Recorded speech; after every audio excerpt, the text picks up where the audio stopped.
Ibu sekalian, terima kasih atas kehadiran dan kesediaan Bapak Ibu untuk meluangkan waktu dalam acara Pojok Pintar Manajemen sore hari ini. Perkenalkan, saya Anggia Fadila Hartono yang akan memandu jalannya acara pada kesempatan ini. Pojok Pintar Manajemen adalah sebuah forum diskusi yang diinisiasi oleh PPM Manajemen sebagai bentuk kontribusi nyata dalam belajar dari mana saja. Awalnya, diskusi online ini dilakukan untuk mendorong individu dan perusahaan agar tetap berkarya di tengah keterbatasan akibat COVID-19 saat diberlakukannya PPKM. Namun, karena antusiasme khalayak tetap tinggi, maka Pojok Pintar Manajemen terus digelar untuk kita para manusia pembelajar. Pojok Pintar Manajemen kali ini mengangkat tema The Director's Playbook, Building a Strategic Mindset for Modern Leadership. Sebelum kita masuk ke inti acara, izinkan saya untuk memperkenalkan beberapa produk PPM Manajemen yang mungkin sudah tidak asing lagi di telinga Bapak Ibu sekalian. Yang pertama adalah program pengembangan eksekutif dan program pelatihan sertifikasi, PPM In-House Learning, riset dan konsultasi, asesmen SDM, dan sekolah tinggi manajemen. Selanjutnya, izinkan saya untuk membacakan aturan Pojok Pintar Manajemen. Jadi selama sesi pemaparan materi, diharapkan semua partisipan di-mute untuk kenyamanan bersama. Selanjutnya pada sesi tanya jawab akan dibuka saat saya mempersilahkan dan Bapak Ibu bisa menggunakan fitur raise hand dengan cara klik partisipan, lalu klik raise hand pada aplikasi Zoom Bapak Ibu di layar masing-masing. Saya akan menyebutkan penanya sesuai dengan urutan raise hand, atau Bapak Ibu juga bisa mengetikkan pertanyaannya di kolom chat. Jangan lupa mengenalkan diri dan menyebutkan pertanyaannya untuk siapa. Dalam mengikuti diskusi ini, partisipan diharapkan berpartisipasi secara positif dan kolaboratif. Nanti di akhir akan ada form feedback, di mana di dalamnya Bapak Ibu akan mengisi email, dan di email itu Bapak Ibu akan bisa menerima materi yang akan disampaikan oleh narasumber kita yang keren banget nih sore hari ini. Sampailah kita di acara inti Pojok Pintar Manajemen. Sudah hadir di tengah kita dua pembicara. Yang pertama adalah Ibu Adita Yani Indra Kukila, MPSI Psikolog, atau yang biasa kita sapa dengan Bu Dita. Beliau merupakan Direktur PT Binaman Utama. Beliau juga merupakan salah satu staf ahli senior yang menangani Fit and Proper Test Direksi BUMN di PPM Manajemen, yang merupakan salah satu dari 7 assessment center yang dipercaya oleh Kementerian BUMN untuk melakukan uji kelayakan calon direksinya. Halo Ibu Dita, apa kabar? Kabar baik, selamat sore semua Bapak dan Ibu. Semoga kita yang hadir di sini juga baik-baik saja ya Bu dan sehat-sehat selalu. Ini udah pasti Bapak Ibu di sini udah semangat banget nih untuk dengar sharing dari Ibu Dita.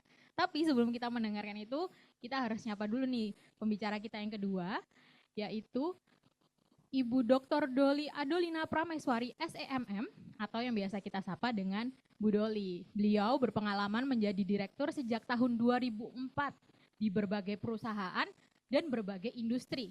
Saat ini beliau aktif menjadi direktur sekaligus pemilik PT Tawu Intibati dan Mahagani Daya Energi.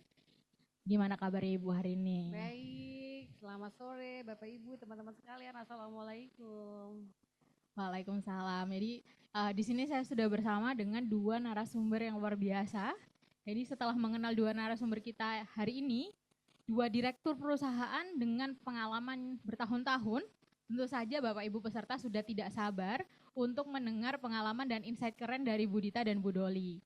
Tanpa berpanjang lebar lagi, langsung saja kita tanyakan pertanyaan pertama untuk Bu Doli. Apa sih Bu sebenarnya peran utama direktur di perusahaan itu? Oke, baik. Jadi sebenarnya perannya banyak ya. Tapi mungkin yang mungkin bisa kita squeeze gitu ya. Kita squeeze menjadi yang paling penting itu adalah directing. Jadi teman-teman as a leader, you have to be direct, mendirect teman-teman lain, timnya kita di perusahaan. Jadi memastikan kegiatan perusahaan sesuai dengan tujuan dan rincian tugas. Karena kalau kita BOD sendiri itu punya KPI gitu ya. Jadi manakala kalau kita memimpin suatu orkestra ternyata ada yang suaranya beda sendiri atau tidak pas gitu, maka itu akan menjadi performance kita yang buruk secara bersama-sama gitu. Kemudian ada bagaimana melakukan strategizing. Ini saya rasa teman-teman sekalian juga pada saat ini mungkin juga masih berkutat gitu ya dengan RKAP-nya gitu ya, di mana RKAP ini kan memang sebenarnya kita apa artinya PET-nya dari RJPP, dan mungkin buat teman-teman yang sekarang lagi sibuk merevisi gitu ya karena pemerintahan baru, presiden baru, menteri baru gitu, mungkin ada hal-hal lain yang mesti disesuaikan. Nah, ini salah satu part of our job ya sebagai direksi. Kemudian juga steering, kita memastikan kegiatan pengelolaan perusahaan berjalan sesuai dengan strategi tersebut. Jadi kan kita tadi udah bikin RKP, udah punya kerangka kerja, kebijakan, prosedur. Itu kan kalau sampai tidak dilakukan, implementasinya tidak sesuai dengan apa yang sudah kita rencanakan, maka at the end of the day ini juga akan jadi masalah. Dan sekarang mungkin juga masalah GCG, praktek tata kelola perusahaan, ini juga termasuk yang harus kita sangat perhatikan ya di perusahaan, disclosure-nya seperti apa. Nah kemudian tentu saja securing ini membangun hubungan kolaboratif dengan pemangku kepentingan. Karena bagaimanapun ketika kita menjadi direktur, kita adalah apa ya, kita boleh disebut kayak mewakili perusahaan. Jadi kita akan punya stakeholders yang banyak sekali, di mana kita harus mampu gitu untuk membuat satu alignment di antara para stakeholders tersebut sehingga apa yang menjadi tujuan dari perusahaan bisa tercapai. Saya kira itu. Baik, terima kasih Bu Doli. Jadi kalau secara umum peran dan tugas BOD ini dibagi menjadi 4 kelompok. Nah, selanjutnya kita akan bertanya nih ke Bu Dita. Kalau di zaman sekarang ini, apakah ada tuntutan yang berbeda dari direktur sebuah perusahaan, Bu? Oke, ini tuntutan zaman sekarang ya, sesuai Iya. dengan judul hari ini kan modern leadership gitu ya. Jadi semua pasti tahu kalau sekarang ini perubahannya tuh luar biasa cepatnya secara bisnis gitu ya. Kalau dulu orang kenal VUCA gitu kan, disruption, sekarang kita bilangnya shifting gitu. Jadi sejak COVID sampai sekarang itu luar biasa cepatnya gitu ya. Secara global gitu ya, politik luar negeri itu juga sangat mempengaruhi semua yang ada di Indonesia. Kalau zaman COVID itu memberi pelajaran bagi kita semua pastinya gitu ya, di mana nggak gampang gitu ya menjaga organisasi atau menjaga bisnis kita. Dan kita bisa melihat perusahaan-perusahaan yang survive gitu, perusahaan-perusahaan yang mampu berinovasi atau mampu beradaptasi dengan cepat. Sampai hari ini pun kita melihat banyak sekali perusahaan-perusahaan besar ini tutup gitu ya. Kita bisa baca di koran PHK besar-besaran gitu, dan itu terus pasti menakutkan gitu ya. Nggak cuma buat direksi gitu yang punya tanggung jawab moral menjaga organisasi, sampai pegawainya juga deg-degan. Ini organisasi saya nih bisa survive nggak ya? Survive-nya sampai kapan? 5 tahun? 10 tahun? Jangan-jangan saya udah berkarya di sini lama, 10 tahun lagi perusahaan saya tutup. Jadi semua ini luar biasa gitu perubahannya.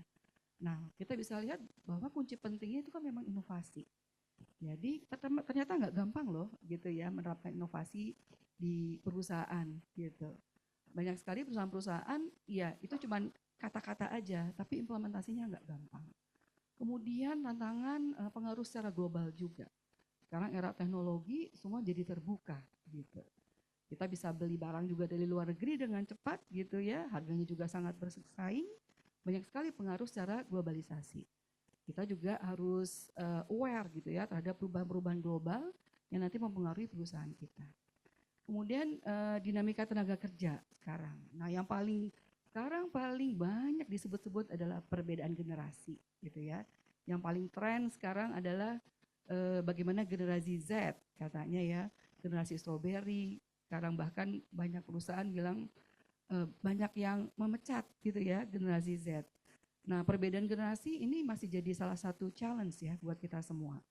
Di mana anak-anak sekarang apalagi yang zaman pandemi ya, besarnya, lahirnya, belajarnya itu luar biasa perubahannya. Tapi menarik juga ya kalau generasi Z itu dicap generasi strawberry. Kemarin di salah satu acara mendengarkan seorang generasi Z bicara, dia bilang, kata siapa kita generasi strawberry? Kita itu generasi penuh tantangan loh. Kata siapa gampang? Kita harus bekerja keras gitu ya. Karena apa? Zaman sekarang serba tidak mudah. Beda loh sama zaman Bapak Ibu dulu. Bapak Ibu dulu gampang loh beli rumah. Kalau sekarang susah loh kita mau beli rumah di Jakarta gitu bilangnya. Dan kita harus bekerja keras, makanya kita pingin cepet banget sukses, pingin cepet banget naik pangkat dan lain-lain. Belum lagi mereka juga bekerja by passion gitu ya, anak-anak sekarang. Di mana mereka kalau nggak cocok ya gampang sekali keluarnya. Jadi mengelola inovasi, menghadapi tantangan global, kemudian bagaimana dinamika tenaga kerja sekarang, gap generation, itu banyak sekali yang harus dicermati kalau menjadi pemimpin atau direksi di era yang sekarang.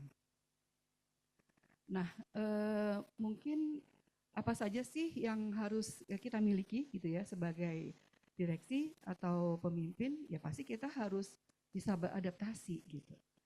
Agile lah kalau anak-anak sekarang bilang, orang-orang bilang sekarang. Nah, adaptasi ini kan butuh perubahan atau keterbukaan mindset.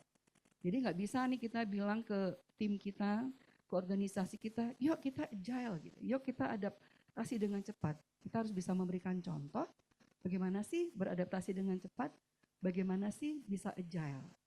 Nah kemudian data driven dan teknologi savvy ini udah pasti ya. Perubahan teknologi udah nyata sekali Bapak dan Ibu ya, dan nggak perlu kita pertanyakan lagi gitu perubahan teknologi, bagaimana pengaruhnya kepada bisnis. Nah kolaboratif. Nah kolaboratif ini sekarang sangat penting. Jadi kita itu nggak bisa lagi bicara hanya competitiveness gitu ya. Kita harus bicara kepada kebutuhan pasar atau kebutuhan customer gitu. Bahkan kita bisa berkolaborasi, berpartner dengan kompetitor karena pasar kita membutuhkan. Jadi butuh sekali keterbukaan untuk berkolaborasi dengan banyak pihak supaya bisa memberikan manfaat yang lebih besar kepada customer kita.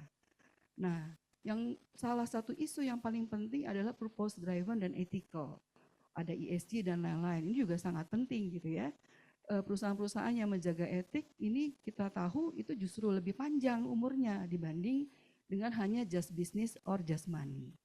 Nah, kalau coaching dan mentorship ini udah pasti gitu ya, nggak cuma direksi sampai ke bawah, ini sudah harus bisa.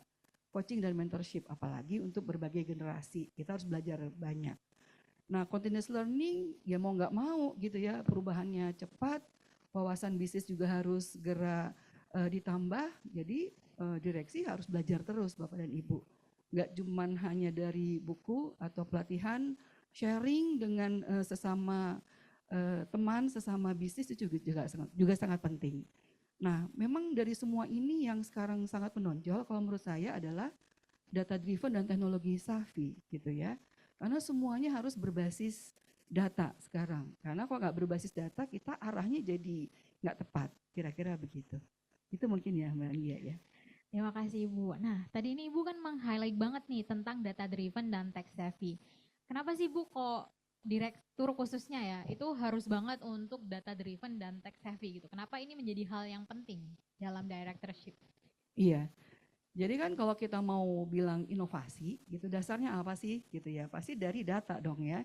Kita mau menciptakan produk baru, kita harus betul-betul tahu data di pasar. Sekarang penting banget yang namanya data analitik begitu ya. Jadi yang penguasa data dan data analitik ini luar biasa gitu ya. Inovasinya, perubahan-perubahan yang bisa diterapkan. Penggunaan data ini juga membuat kita lebih efektif sebetulnya dalam mengolah perusahaan kita. Gitu mungkin ya. Ya. Mungkin Ibu Doli ada yang mau ditambahkan terkait data driven dan tech savvy bagi seorang director. Oke, baik.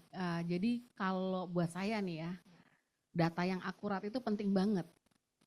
Apalagi nih misalnya kita di keuangan, akuntansi dan lain-lain. Jadi contoh akuntansi deh, bedanya nolnya 100.000 dengan 1 juta itu bedanya cuma 1 biji loh ya. Iya benar-benar. Tapi itu kan menjadi sangat besar sekali kan bedanya kan ya. Jadi bayangin kalau data yang tersubmit itu ternyata tidak akurat. Ya, jadi itu. Jadi bayangin yang paling gampang tadi lah. Bedanya cuma 0, 1 angka, tapi 100.000 sama 1 juta. Itu kita bisa bikin suatu keputusan menjadi salah kan gitu ya. Karena akibat adanya data yang tidak akurat. Makanya kalau buat seorang direktur ya itu penting banget bagaimana dia mendapatkan suatu data yang akurat dan data yang lengkap, komprehensif Sehingga ketika mengambil suatu keputusan itu tidak misleading atau tidak melakukan satu kesalahan apapun. Kemudian soal teknologi, mungkin saya kan orang milenial ya, kalau tadi Bu Dita sekarang udah generasi strawberry dan lain generasi Z. Jadi buat saya yang generasi Z, X ya X, jadi saya bukan baby boomers tapi X gitu ya. Sekarang ini saya sangat menikmati peningkatan teknologi yang ada. Bayangin Bapak Ibu, contoh, sebagai misalnya contoh sebagai direktur yang membawahi human capital nih, saya punya akses masuk ke seluruh data karyawan. Jadi sehingga saya akan mampu mengenali karyawan saya satu persatu gitu ya, dari historical dan lain-lain karena punya akses ke sana. Jadi nggak perlu manggilin satu-satu gitu, atau sebelum saya ketemu dengan karyawan saya udah pelajari bagaimana performance-nya terlebih dahulu dan lain-lain karena adanya software atau sekarang bahkan ada dashboard. Satu dashboard pun kita sudah bisa bikin segala macam keputusan ya. Dan termasuk juga yang paling mengagumkan sekarang terkait teknologi ini adalah kita bisa on time. Jadi pada saat yang sama, detik yang sama kita akan memiliki satu data yang akurat dan komprehensif. Jadi nih menurut saya ini penting banget buat direktur untuk artinya ada semacam kapabilitas terkait hal ini. Baik Bu, jadi memang data dan teknologi itu nggak bisa dipisahkan ya Bu dalam dengan peran direktur ini ya. Gitu. Nah kalau misalnya kayak gitu nih, bagaimana Ibu bisa memastikan bahwa memang semua keputusan dan tindakan yang diambil sama Ibu itu berbasis data gitu. Mungkin kalau Ibu kan pengalamannya udah bertahun-tahun banget nih dari tahun 2004. Kayak memastikan itu data atau sekedar feeling atau kebiasaan gimana Bu? Biar bisa memastikan bahwa itu emang keputusannya menggunakan konsep data driven gitu. Jadi ini mungkin juga berdasarkan pengalaman kerja ya Bapak Ibu dan teman-teman sekalian. Jadi saya itu memulai karir di grup Humpus itu sebagai bisnis analis. Jadi saya itu sebagai bisnis analis kerjaan saya adalah menganalisa, mengevaluasi proposal bisnis yang masuk dulu ke Humpus. Jadi zaman tahun 90-an itu kan kita termasuk konglomerat dan punya banyak perusahaan lah kira-kira seperti itu. Nah, saya terlatih untuk membuat kontra proposal. Dalam hal ini kontra proposal itu sebagai business development di sana, itu saya akan menguji gitu ya. Menguji proposal, data yang masuk di proposal gitu ya. Dengan data yang menurut saya valid. Jadi dari sisi saya sendiri, contoh Bapak Ibu. Ketika mereka submit proposal, itu kurs dolar, itu kan mereka akan bikin pada saat mereka mensubmit proposal tersebut. Nah bisa terjadi dengan perubahan waktu dan lain-lain, kurs dolar itu akan berubah. Sehingga yang tadinya proposal itu sangat banyak sweetenernya gitu ya. Setelah saya uji ya dengan data-data saya sendiri yang saya ambil. Jadi dulu saya juga sering nongkrong di itu tuh, di LIPI dan lain-lain gitu ya karena business development. Saya akhirnya akan menghasilkan satu proposal sebagai counter. Jadi menurut saya ini adalah gini, jadi saya akan pakai asumsi saya sendiri. Nah, jadi ini yang kebiasaan seperti itu sih. Jadi saya dari awal karir tuh main data sih karena bisnis analis ya. Nah ini yang selalu akan terbawa sampai saat ini. Jadi saya tuh selalu cepat banget. Kalau ada apa-apa saya langsung googling. Ini benar nggak nih? Ini. Jadi jangankan yang bisnis project lah kira-kira gitu ya. Saya misalnya cuma lewat di jalan aja nih. Saya misalnya lihat, ini gedung apa sih ya? Ini tempat apa sih? Saya tuh langsung googling loh. Ini apa sih? Jadi saya kayak keponya tuh gede gitu ya, kepengen taunya tuh banyak gitu ya. Nah tapi saya yang membuat saya bersyukur adalah bahwa saya orangnya kepoan, saya pengen tahuan gitu. Sehingga pengetahuan itu jadi masuk nih ke saya, oh ternyata ini ya tempat ini adalah gini ya. Jadi saya baca tuh di Google, jadi Mbak Google itu buat saya adalah teman saya di perjalanan banget gitu loh. Karena dari Mbak Google itu instantly saya akan belajar banyak. Jadi bukan hanya untuk bisnis dan lain-lain, tapi juga untuk pengetahuan pribadi. Itu biasanya saya akan langsung googling dan saya mendapat jawaban dan saya puas. Nah itu yang dimana saya menikmati adanya data dan teknologi nih buat pribadi maupun buat perusahaan ya gitu. Baik, terima kasih Bu Doli. Kalau dari Bu Ai gimana Bu dalam menggunakan data driven dan teknologi selama menjadi direktur? Iya, sebetulnya kalau data itu kan betul-betul untuk pengambilan keputusan yang tepat begitu ya. Dengan data analitik itu kita bisa lebih lebih menganalisis gitu ya terutama kalau di kita sih lebih ke analisis pasar pasti, analisis pasar, produk gitu ya, apa sih yang dibutuhkan atau disukai oleh klien-klien kita atau customer-nya kita. Customer kita cukup banyak gitu ya datanya, klien kita kan bisa ribuan gitu. Nah itu kan butuh analisis ya untuk sampai kepada kesimpulan produk apa yang tepat. Nah teknologi ini mau nggak mau ya zaman pandemi itu semua orang terpaksa gitu ya, yang belum menggunakan akan menggunakan, kalau nggak bisa survive. Ya kalau di kita ada sekolah tinggi itu mau nggak mau kuliah juga online gitu, dan itu merubah banyak hal. Kita platform LMS-nya jadi jalan seperti itu, training-training juga lewat apa namanya online, assessment semuanya itu juga menggunakan teknologi jadinya. Tapi kan nggak segampang itu, apalagi misalnya untuk assessment gitu ya, atau rekrutmen seleksi, atau kita ada sertifikasi di mana ujiannya harus online gitu kan. Nah itu di balik teknologi itu kan banyak hal yang harus diperhatikan, security datanya, nggak bisa di hacker kayak gitu-gitu ya. Jadi nggak nggak mau sebagai direksi harus belajar gitu kan ya. Nggak bisa bilang lagi, ini kan saya kan generasi X atau generasi kolonial kan suka ngelesnya gitu ya. Aduh maaf nih saya nggak paham gitu, nggak bisa gitu karena kita harus mau tahu ada apa di dalamnya walaupun kita nggak teknis sekali ya apa namanya kedalaman mengenai teknologi yang diimplementasikan. Tapi kalau kita mau implementasikan kita harus tahu dong fitur-fiturnya cocok apa tidak gitu karena investasinya kan nggak murah gitu ya. Jadi keputusan untuk atau keberanian untuk menggunakan teknologi itu juga sangat diperlukan seorang direksi pastinya. Karena harus berhitung juga dengan teknologi yang kita implementasikan, ini kita balik modalnya kapan ya gitu, dan ini betul nggak dibutuhkan oleh customer. Itu sih mungkin ya pengalamannya ya. Gitu. Jadi dalam penggunaan teknologi pun data akan ikutan ya Bu ya untuk mengambil keputusannya. Betul, Gitu. betul. Oke, jadi tadi kita sudah mendengar nih tentang data driven dan terkait dengan teknologi tech savvy gitu kan. Nah selanjutnya mungkin pada esensinya sebenarnya prinsip dari seorang direktur itu apa sih Bu?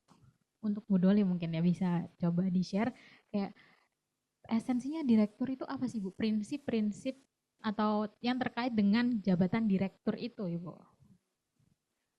Ya, jadi direktur itu juga sebenarnya nggak gampang loh. Ya, jadi ada obligation to law juga, di mana direksi juga punya tanggung jawab secara hukum. Nah ini mungkin kalau Bapak Ibu lihat di tayangan, di slide itu, ini udah dari 1908 loh gitu ya. Jadi actually this is sesuatu yang kita perlu lihat bersama. Jadi kalau dibaca berarti direktur itu bukan servant loh gitu ya. Tapi intinya direktur itu adalah person, ini manusia gitu ya. Yang karena regulasi ya, ini harus dipercaya gitu ya. Kemudian dia mengontrol bisnisnya gitu ya. Jadi memang berdasarkan RUPS dia dipilih jadi direktur gitu, dan dia punya obligation to law tadi. Jadi dia juga punya code of conduct dan lain-lain. Jadi dia harus memiliki satu keputusan yang artinya bukan saja saat ini terkait dengan pemegang saham gitu ya, tapi juga stakeholders, pemangku kepentingan. Apalagi Bapak Ibu dan teman-teman sekalian, sekarang ini jenis pelaporan ini kan udah ESG gitu ya, GCG gitu. Nah ini yang ketika menjadi direktur itu kita akan punya banyak sekali pertimbangan gitu ya, yang terbaik untuk stakeholders. Jadi stakeholders kan udah termasuk shareholders juga ya. Sehingga apapun keputusan yang dibuat ini kita harap mampu untuk artinya membuat satu win-win solution bagi semua pihak. Kira-kira begitu. Jadi pada dasarnya adalah orang yang ditunjuk oleh regulasi ya Bu ya? Berdasarkan RUPS, diangkatnya berdasarkan rapat umum pemegang saham, maka by regulation dia diangkat jadi direktur gitu ya. Oke. Jadi memang meskipun biasanya direktur diagung-agungkan tetap manusia ya Bu ya? Tetap manusia. Jadi ya justru ini yang kenapa being professional itu kadang-kadang kenapa by experience kadang itu juga dihargai cukup baik gitu. Karena apa? Ketika seorang direktur mungkin sudah cukup lama gitu ya, pengalamannya banyak tuh, kebanting-bantingnya juga udah sering, ketampar-tamparnya juga sering gitu ya. Itu akan membuat artinya secara pertimbangan dan lain-lain dia bisa karena udah pernah punya banyak pengalaman di situ. Oke, terima kasih Bu Doli. Jadi tadi kita udah tahu kalau ternyata direktur itu adalah orang yang ditunjuk atau dipilih oleh regulasi khususnya RUPS untuk mengambil keputusan-keputusan di dalam perusahaan. Nah, Bu Dita, kira-kira nih sebenarnya apa aja sih hak dan kewajiban seorang direktur di perusahaan? Oke, kita bicara hak dan kewajiban. Tadi Bu Doli bilang kan orang yang ditunjuk gitu ya dalam RUPS. Tapi saya mau cerita sedikit sih gitu menariknya mengenai directorship ini gitu kan, karena kita kan melayani banyak klien gitu.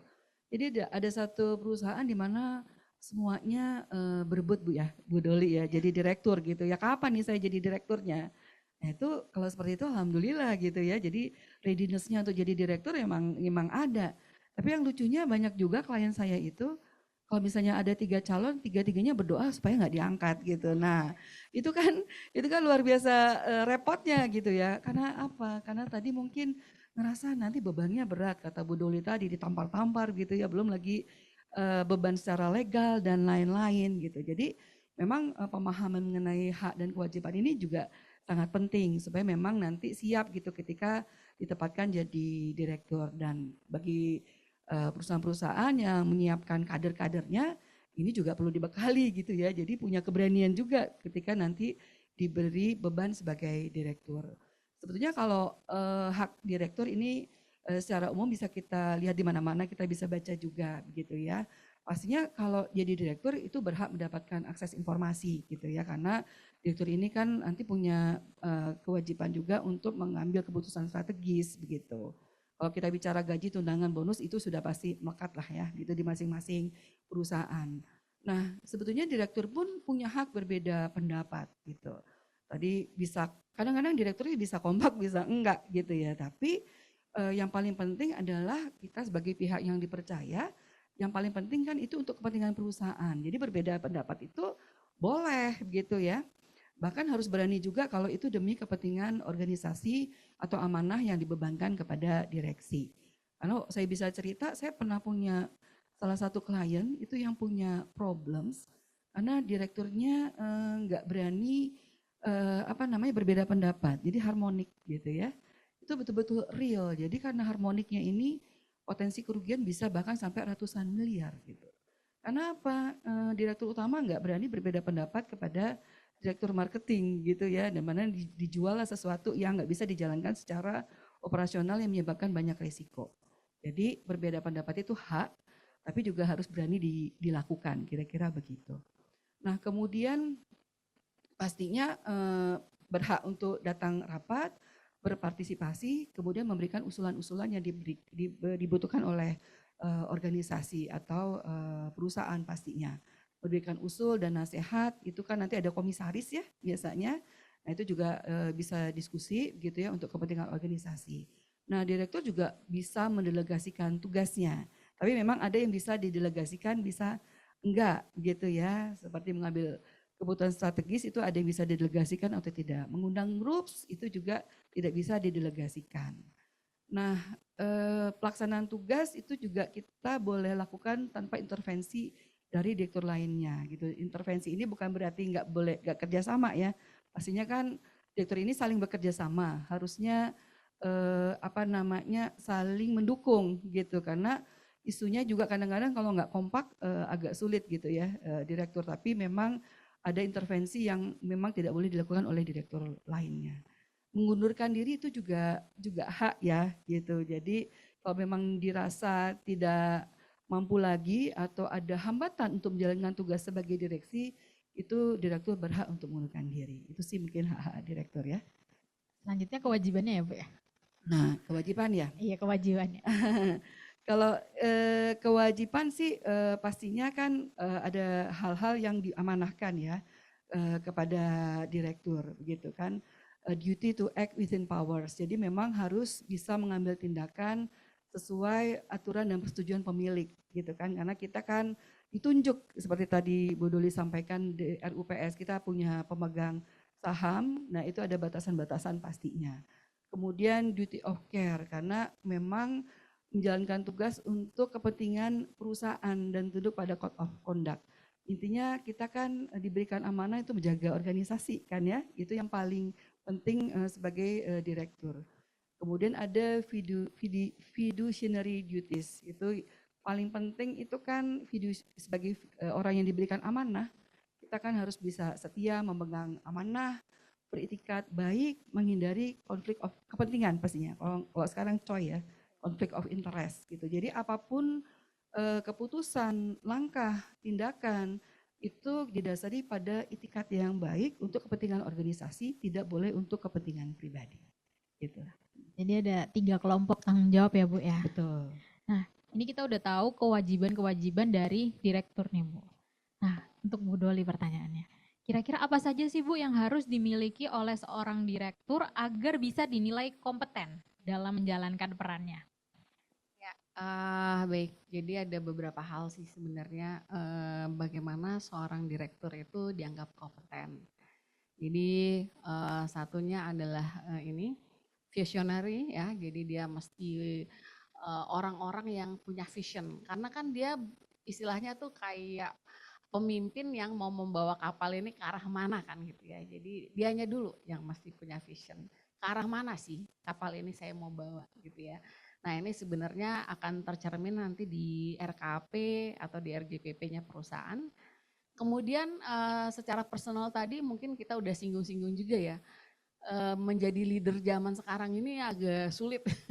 Jadi kita kasih nama transformational leader karena di perusahaan sekarang pun aja kita bisa mengalami bagaimana cara menghadapi generasi X gitu ya, Z gitu ya, milenial ini macam-macam nih modelnya. Nah jadi itu mungkin juga tantangan kita sebagai seorang direktur, bagaimana kita mampu artinya menjadi leader yang bisa melakukan transformasional. Kemudian secara profesional gitu, jadi tadi kita juga sudah bicara bahwa kita harus punya strategi mau kemana nih gitu ya, karena kita sebagai pemimpin kan harus ada lebih artinya punya ini gimana sih caranya mencapaikan, pasti yang di tim di bawah ini kan bakal nanya ke kita, jadi ini kira-kira seperti apa nih, apa yang akan terjadi nih, ini kita mesti ngapain nih. Nah jadi kita harus mampu punya banyak strategi untuk bisa membuat perusahaan kita establish ya. Kemudian juga seperti sekarang ini driving innovation ini penting banget karena perusahaan-perusahaan yang sekarang ini udah bukan konvensional kayak zaman dulu ya gitu ya. Disruption itu udah banyak banget gitu. Jadi bisnis-bisnis yang ada sekarang ini kita harus mampu artinya secara mikro dan makro untuk melihat nih positioning kita di mana nih, semacam kita bikin SWOT analysis sehingga kita harus bisa menemukan inovasi-inovasi yang baru untuk membuat perusahaan kita memang tadi ya establish ya atau punya progres yang lebih baik dari yang sekarang. Nah kemudian juga ini business savvy ya, karena kan kalau perusahaan itu kan basically adalah profit dan profit ya gitu ya. Nah jadi kita harus punya ketajaman bisnis nih. Makanya menurut saya tuh kekepoan itu tuh penting tuh, selalu pengen tahu ada apa sih yang terbaru dan lain-lain sehingga sense of bisnisnya kita itu juga apa ya terasah kan gitu kan. Karena kadang-kadang suatu bisnis itu bukannya sekarang loh, mungkin di masa depan, tapi kita mesti mulai dari sekarang. Apa sih yang akan terjadi misalnya kayak sekarang nih bisnisnya, oh sekarang nih zero carbon nih, berarti nih kita ada slot nih untuk bisa nih kira-kira apa sih yang bisa dilakukan untuk arah ke arah renewable energy kan kira-kira gitu. Jadi kita dan itu tadi terkait dengan data driven tadi ya, jadi kita bisa mulai menganalisa dan lain-lain sehingga kita sampai ke arah oh ini kayaknya kita bisa nih masuk slot yang ini kira-kira gitu ya. Kemudian tentu saja alignment ini penting karena kita punya banyak stakeholders gitu ya. Bagaimana kita mempersatukan para stakeholders tadi ini terkait dengan arah yang mau kita tuju. Nah memang mungkin tambahan dari saya teman-teman, kalau Anda sekarang ada di BOD-1 atau BOD-2 gitu ya, kebanyakan gitu ya, kan kita itu kan menjadi direksi atau bahkan level BOD-1, BOD-2 kita kan punya kompetensi yang harus kita lampaui skornya kan kira-kira gitu. Nah kebanyakan kalau Anda masih di BOD-1 atau BOD-2 itu masih silo, cara berpikirnya masih silo. Karena kita kan defense ya, defense terhadap divisinya kita masing-masing kan kira-kira gitu. Jadi kalau misalnya legal division maka dia kerjaannya sehari-hari kan kontrak dan lain-lain. Nah ketika Anda masuk ke level direksi ini helikopter view-nya mesti jalan. Jadi Anda harus mampu melihat suatu persoalan dari semua sisi ya. Ini yang sering banyak misalnya kalau Anda ikut assessment terus nilainya kurang atau gagal itu karena Anda masih belum mampu untuk melihat suatu persoalan itu secara umum dari semua bidang secara general ya. Jadi masih kebanyakan kita karena kita berasal dari satu divisi, kita contoh tadi, misalnya bagian legal, dia mungkin karena nggak pernah mikirin bisnis gitu ya, nggak pernah ter-encourage gitu ya, apaan sih yang penting kalau ada bisnis nanti kita bikinin kontrak dan lain-lain, sehingga bisnis savvy-nya ini nggak terasah nih gitu. Atau misalnya driving innovation. Kalau Anda misalnya ada di, Anda kepala divisi di bidang mana gitu ya, sehingga untuk innovation itu Anda merasa this is not my job, this is not for my division kan, sehingga Anda juga nggak terlatih untuk melakukan driving innovation. Padahal hal-hal inilah yang akan jadi modal Anda ketika Anda jadi direktur. Jadi ini yang perlu menurut saya diasah ya. Dan ini yang apa artinya yang sudah mulai harus dipikirkan dari sekarang, bagaimana menjadi pribadi yang melihat satu persoalan itu dari helikopter view. Jadi bukan dari silo dari bidang yang hanya yang Anda hadapi sekarang. Kira-kira gitu. Sehingga Anda akan menjadi lengkap pada directorship ini. Kira-kira gitu. Baik, terima kasih Bu Doli. Jadi ada 3 kelompok ini dan tipsnya adalah kita harus bisa melihat perusahaan sebagai keseluruhan, bukan cuma satu fungsi aja ya Bu ya? Iya betul. Oke. Ini adalah pertanyaan terakhir dari moderator nih Bu. Oh iya baik. Selanjutnya kita akan masuk ke sesi tanya jawab interaktif dengan Bapak Ibu peserta yang sudah hadir di ruangan Zoom kali ini. Jadi Bapak Ibu bisa untuk yang ingin mengajukan pertanyaan bisa menggunakan fitur raise hand atau pertanyaannya bisa diketik di kolom komentar. Dan jangan lupa perkenalkan diri serta pertanyaannya untuk Bu Doli atau Bu Dita. Apakah sudah ada pertanyaan di kolom komentar sambil nunggu yang raise hand atau sudah ada yang raise hand?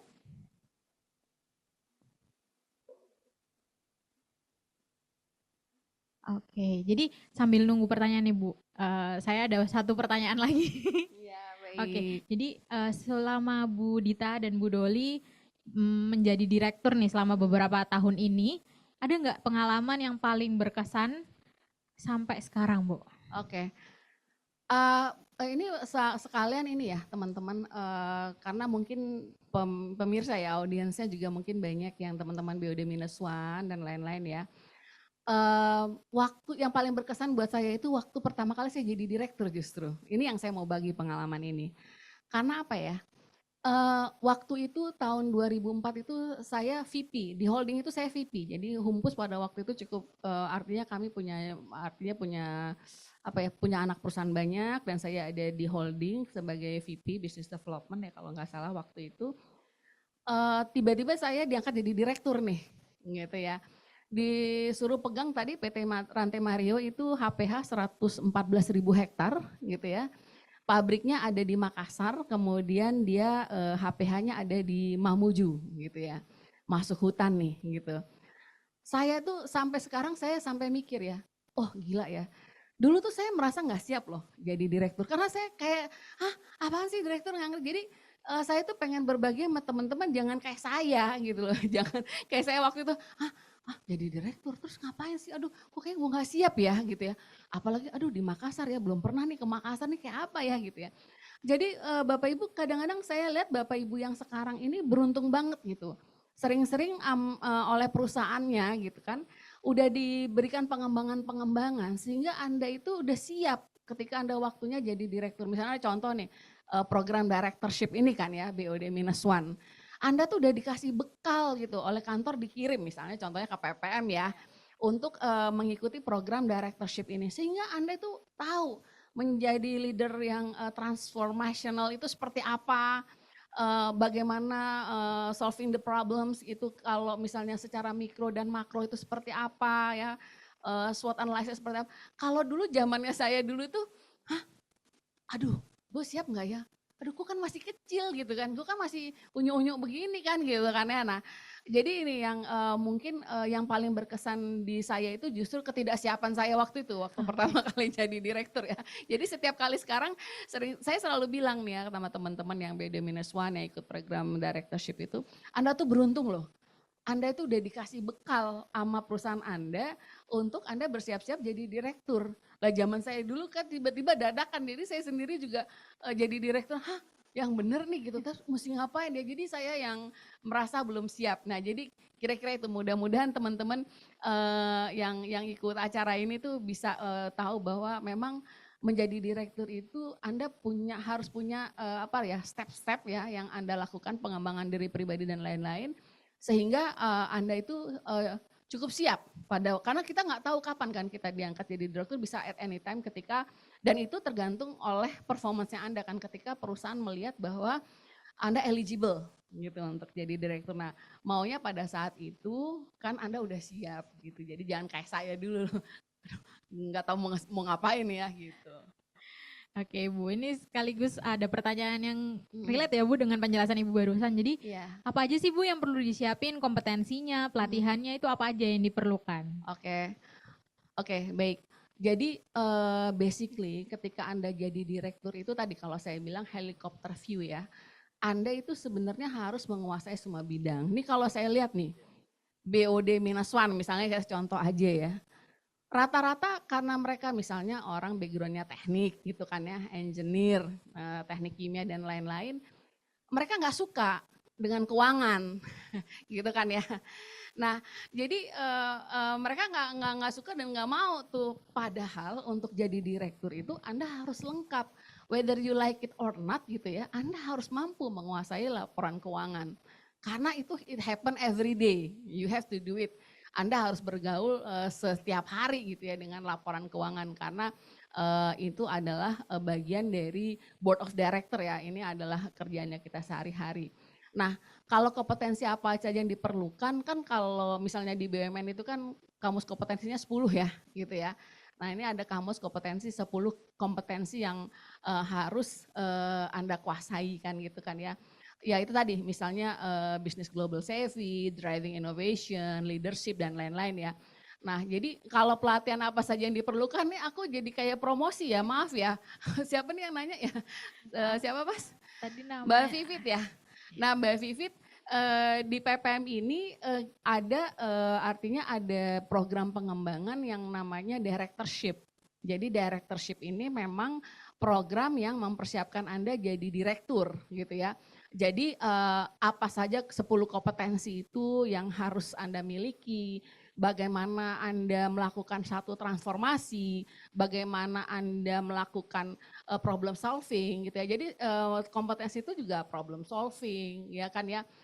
Ada malah entrepreneurship gitu. Jadi Anda kalau jadi direktur itu harus punya sense of business. Nah di directorship ini Anda akan artinya diajarkan apa-apa saja yang perlu dilakukan gitu kan ya.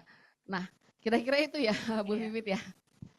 Oke Ibu, jadi kalau sedikit menyimpulkan, yang pertama yang pastinya tadi ya 3 kelompok kapabilitas yang sudah dijelaskan selama sesi materi, dan untuk pelatihannya sebenarnya kalau di PPM kita ada yang langsung dipaketin ya, biar Bapak Ibu peserta udah nggak perlu list A, B, C, D, E langsung sepaket, directorship gitu. Nah mungkin Ibu Dita ada yang mau ditambahkan Ibu? Terkait apa aja yang harus dipersiapkan Ibu? Apakah Ibu dadakan juga seperti Ibu Doli untuk menjadi direkturnya? Iya, kalau tadi mau urut-urut sharing gitu ya. Saya jadi direktur tahun 2021, di mana pas banget mulai pandemi gitu ya. Walaupun rasanya udah disiap-siapin gitu, tetap aja nggak siap gitu ya. Karena kan kalau waktu kita belajar gitu Bu ya, di training, di mentoring gitu kan, jadi direktur belum pandemi tuh gitu ya. Dan ketika pandemi kan is different gitu. Dan saya rasa ke depan juga selalu begitu ya, nggak ada yang akan sama situasinya. Ya, itu yang paling menantang kalau buat saya. Jadi nggak cuman ada pandemi, bisnis harus jalan gitu ya, di mana semua itu work from home gitu kan ya. Di kita juga nggak semuanya jalan ya pastinya.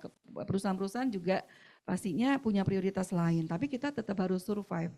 Jadi menjaga survive-nya perusahaan itu yang menurut saya yang sangat berkesan buat saya ya, karena pertama kali jadi direktur pandemi pula gitu ya. Jadi rasanya yang udah belajar pun rasanya nggak ada gitu, Bu. Saya boleh nambahin nggak, Bu, ya? Boleh, Ini cerita boleh. tadi saya agak lupa. Jadi saya tuh sempat mau berpikir untuk nolak loh, gitu. Saya kan waktu itu umurnya baru 34, anak saya masih kecil tuh. Wah, ini yang bener nih ya, aduh kayaknya gue gak ngerti deh kira. Cuma yang membuat saya jadi direktur itu sebenarnya pertama, kita kan udah menandatangani satu, bersedia ditempatkan di mana saja kan gitu kan ya. Kedua tuh saya tuh cuma berpikir bahwa pemegang saham saya pasti nggak akan suka ya sama saya ya, karena kalau saya dikasih kesempatan tuh saya menolak kan kira-kira gitu. Opportunity will never come twice katanya gitu kan ya. Nah jadi itu Bu Dita, sebenarnya waktu itu tuh saya sempat pikir apa nggak usah aja ya gitu loh. Karena perasaan ketidaksiapan itu tadi kan, jadi malah disuruh jadi direktur tuh bukannya seneng malah takut gitu loh awal-awal dulu. Kira-kira gitu Bu Dita. Iya, jadi mungkin kalau sedikit nambahin tuh ada pertanyaan ya, mana yang lebih baik belajar formal jadi direktur atau direktur dulu dengan pengalaman aja gitu ya. Kadang-kadang nggak bisa milih juga, belum belajar juga tiba-tiba jadi direktur juga bisa begitu ya. Kayak saya tadi ya. Iya, gitu. tapi kalau menurut saya kalau kita dipersiapkan dulu akan jauh lebih baik begitu Bapak dan Ibu ya. Bagaimanapun kalau udah belajar dulu, persiapan dulu, kita nggak sehetik atau sesulit kalau kita nggak belajar sama sekali. Walaupun mungkin di keseharian kita sudah melihat contoh modeling dari atasan kita yang direktur misalnya, atau di mentoring. Nah itu sih yang menurut saya penting ya kira-kira. Jadi kalau misalnya sekaligus menjawab pertanyaan dari Avi ya, Alif, maaf ya nggak pakai kacamata nih teman-teman, Bapak Ibu sekalian. Jadi kalau dari Pak Alif itu pertanyaannya, kalau misalnya memang ada kesempatan untuk mempersiapkan diri, lebih baik dipersiapkan dulu, karena pastinya dengan persiapan itu cukup apa enggak urusan belakang ya Bu ya. Yang penting kita udah siap-siap dulu nih biar nggak benar-benar kaget banget kayak Bu Doli. Iya, iya. Mungkin saya nambahin sedikit deh. Tadi kan jelasin kompetensi apa yang penting gitu ya. Yang saya rasakan itu sebetulnya adalah betul masalah keuangan gitu ya, financial gitu. Karena yang namanya direktur, mau direktur apapun gitu ya, mau marketing, mau SDM, mau operation, semua harus bisa baca laporan keuangan. Kalau dilihat latar saya psikologi gitu ya, dan harus bisa belajar dan paham laporan keuangan. Nah kalau di kita itu punya pengalaman gitu meneliti gitu ya, meneliti karena kita kan juga ada assessment gitu ya. Apa sih yang mempengaruhi seorang direktur itu kompeten atau tidak? Karena tadi bicara wawasan bisnis gitu kan ya, di sana banyak strategi, perhitungan bisnis. Ternyata ilmu yang paling mempengaruhi semua kompetensi itu adalah penguasaan financial, keuangan gitu. Jadi itu yang menurut saya penting untuk dimiliki ya. Mau direktur keuangan atau tidak kan, karena ada juga kan sebetulnya financial for non-financial director. Itu sih tambahan saya dari untuk Bu Doli tadi juga udah jelasin tentang kompetensi ya. Ya kalau dari Bu Doli tadi fokusnya ke soft skill-nya ya, mungkin kalau Bu Dita lebih ke fokus hard skill manajemennya. Padahal belajar keuangan itu gampang loh, ini kata orang keuangan ya. Iya, jadi mudah. Kayak saya sih sebenarnya saya kan karena backgroundnya keuangan aja tuh, jadi pegang perusahaan yang beda-beda kan kalau buat saya tuh nggak masalah karena karakter industrinya itu aja yang beda, yang lain-lain sama sih. Gitu. Nah Ibu Doli ini kebetulan pertanyaannya kan Ibu udah di beberapa perusahaan ya Bu ya selama belasan tahun menjadi direktur keuangan di berbagai industri. Jadi ini kalau di perusahaan itu emang ada berapa direktur sih Bu dalam satu perusahaan? Apakah cuma satu atau lebih? Jadi berapa banyaknya direktur itu tergantung size-nya perusahaan ya gitu ya Bapak Ibu dan teman-teman sekalian. Jadi untuk perusahaan makin besar, jadi artinya asetnya makin besar, skalanya makin besar, maka direkturnya juga akan makin banyak. Jadi menjadi detail kan direkturnya, ada direktur keuangan, direktur operasi, direktur teknik, direktur marketing, gitu, direktur compliance. Nah, jadi banyak tuh direkturnya. Tapi ini pengalaman saya ya. Kalau yang ternyata dalam satu grup itu ada perusahaan-perusahaan yang kecil gitu ya. Nah ini kan biasanya di running oleh holding nih. Jadi saya ada beberapa kali jadi saya VP di holding tapi saya adalah managing director di anak perusahaan gitu. Karena perusahaannya tidak terlalu besar sehingga bisa di running sendiri. Tapi buat kita sebenarnya bagus tuh managing director itu, karena apa? Semua bidang kita kuasain sendiri. kita menguasai HC, menguasai keuangan, menguasai operation gitu ya. Jadi karena perusahaan tidak terlalu besar sehingga bisa dianggap cukup dengan satu direktur saja dia udah bisa artinya sudah running well, kira-kira gitu. Jadi itu ya, ada yang size-nya besar, kompleks gitu ya, maka direkturnya juga akan menjadi banyak karena dia menjadi detail dan komprehensif ya gitu. Baik, terima kasih Bu Doli. Jadi memang untuk jumlah direktur ini tergantung dengan size perusahaannya ya Ibu ya. Untuk Ibu Cece apakah sudah terjawab ya? Selanjutnya mungkin nanti sambil kita nunggu Bapak Ibu peserta yang ingin bertanya secara live, ini ada satu pertanyaan terkait bagaimana cara merubah budaya kerja sementara ada tuntutan untuk mencapai target sales. Mungkin Bu Dita mau menjawab duluan Bu terkait budaya kerja dan capaian perusahaan ya Bu, khususnya untuk penjualan di pendapatan gimana Bu? Iya. Jadi kalau namanya mencapai target itu kan sudah mandatori, wajib ya, wajib gitu. Jadi pasti tuntutan dalam kondisi apapun harus mencapai target gitu. Dan berinovasi itu juga penting sebetulnya untuk mencapai target itu kan ada hal di belakangnya ya, di mana itu inovasi diperlukan karena perusahaan tuh nggak bisa mencapai target juga kalau misalnya produknya udah nggak relevan lagi seperti itu atau nggak bisa cepat melayani customer gitu. Kadang-kadang sales ini kan target sales ya. Salesnya sih jago-jago gitu ya, tapi produknya udah nggak relevan. Mau jualan sampai capek juga itu nggak dibeli oleh customer. Nah itu tadi ya. Nah bicara tentang budaya kerja, itu pasti kan budaya kerja menyesuaikan pada tuntutan yang relevan pada saat ini begitu. Dan kalau untuk cara merubahnya itu kan memang ada yang by system gitu ya, program-program yang dilakukan oleh perusahaan untuk berubah budaya kerja. Tapi selain ada program-program dari company-nya yang pastinya itu biasanya kan harus top down gitu ya, budaya apa sih yang mau diimplementasikan, kemudian bagaimana leader-leadernya gitu mencontohkan tuntutan perubahan budaya atau perilaku yang diinginkan di perusahaan gitu. Jadi kalau belajar dari klien-klien merubah budaya ini nggak segampang itu gitu. Dalam artian merubah sesuatu yang biasa dilakukan menjadi sesuatu yang baru itu butuh proses. Prosesnya bisa cepat, bisa juga tahunan sih gitu. Tapi apapun perubahan budayanya, kok tadi pertanyaannya sambil mengejar target sales tetap harus dikejar itu sih. Ibu, kalau misalnya kemarin Ibu kan baru menjabat saat pandemi nih Bu, kira-kira ada budaya yang diubah atau, soalnya kan tuh kejar salesnya pasti akan makin banyak Bu tantangannya. Ya pasti kan karena semuanya berubah, yang tadinya work from office sekarang work from home gitu kan ya. Semua tata cara kita bekerja itu juga berubah mau nggak mau gitu, dan itu kan harus ada arahan-arahan dan pagar dari organisasi supaya walaupun work from home itu targetnya tetap tercapai. Dan yang pasti adalah merubah dari yang caranya tatap muka menjadi online. Nah itu juga udah berubahnya banyak luar biasa, dan pada transisi berubah itu luar biasa ya, kerja keras siang malam gitu ya Bapak dan Ibu, dan nggak mudah juga ternyata, ada yang bisa menyesuaikan ada yang enggak gitu dengan cara kerja yang menggunakan teknologi, dan itu juga butuh support dari kita, dari organisasi supaya mereka bisa adjust, dan bagi yang nggak bisa adjust itu kita harus ada perubahan lagi kepada penugasan pada teman-teman yang kira-kira nggak bisa mengikuti teknologi kita. Baik, terima kasih Bu Dita. Jadi memang budaya ini harus disesuaikan dengan tuntutan lingkungan ya Bu ya, internal maupun eksternal, dan target itu udah nggak usah dibahas karena itu udah kewajiban ya Bu ya. Nah selanjutnya ini ada pertanyaan dari Ibu Vivit. Seorang direktur kan seharusnya berpikir strategis ke depan nih. Kalau masih ada direktur yang mengurusi teknis atau receh bagaimana ya? Mungkin Ibu Doli atau Bu Dita duluan yang mau menjawab? Kayaknya menarik nih pertanyaannya. Iya. Jadi gini, kan tadi kita udah ngomongin direktur itu person ya, Iya, orang person. ya Bapak Ibu ya. Jadi karakternya seseorang itu kan kadang-kadang terbawa ya. Ada yang teknis banget, receh banget diurusin gitu ya. Nah, mungkin kalau kayak saya nggak mau ngurusin yang receh-receh gitu karena habis waktu saya kan. Karena itu menurut saya itulah pentingnya saya direktur punya VP, punya manajer dan lain-lain kan gitu. Secara teknis itu adalah urusannya mereka gitu. Saya bagian yang artinya eksekusi kan kira-kira gitu.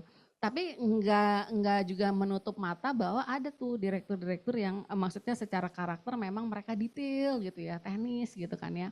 Nah, sebenarnya direktur itu kan board ya, board of director gitu ya. Jadi sebenarnya memang ketika seseorang menjadi direktur itu dia terlalu teknis gitu ya atau terlalu detail dan lain-lain, maka pada saat dia misalnya pertemuan board itu dia akan ketinggalan gitu karena dia terlalu banyak kelamaan di teknis tadi, di hal-hal yang kecil tadi. Nah, jadi harusnya sih saya kira masalah strategi ini adalah kita akan bicarakan pada saat kan biasanya ada rapat mingguan tuh ya untuk direksi ya. Nah ini kita tahu nih ini kemana nih, apa yang kurang nih dan lain-lainnya. Jadi itu sih secara board conclusion itu satu keputusan itu akan keluar dari board gitu ya, satu keputusan sehingga walaupun ada yang detail, ada yang enggak, ada yang strategi dan lain-lain biasanya ketika itu sudah merupakan suatu keputusan maka itu harus di-accept secara bersama. Bahwa ada yang pemarah, jangankan yang teknis ya, ada yang pemarah, itu kan ada ya, mungkin teman-teman di situ juga ada yang ngerasa tuh bosnya suka marah mulu kan gitu, ada yang cerewet kan gitu kan ya. Itu tadi kembali bahwa direktur itu manusia loh ya, person ya. Jadi walaupun rule number one the boss can do no wrong gitu kan ya, tapi balik lagi sebenarnya mereka adalah manusia biasa yang kadang-kadang punya ego juga gitu kan ya, yang punya kepentingan juga. Nah ini yang nasibnya kita lah kalau kita bawahannya kita mesti melakukan adjustment ini terhadap atasannya kita kan kira-kira gitu.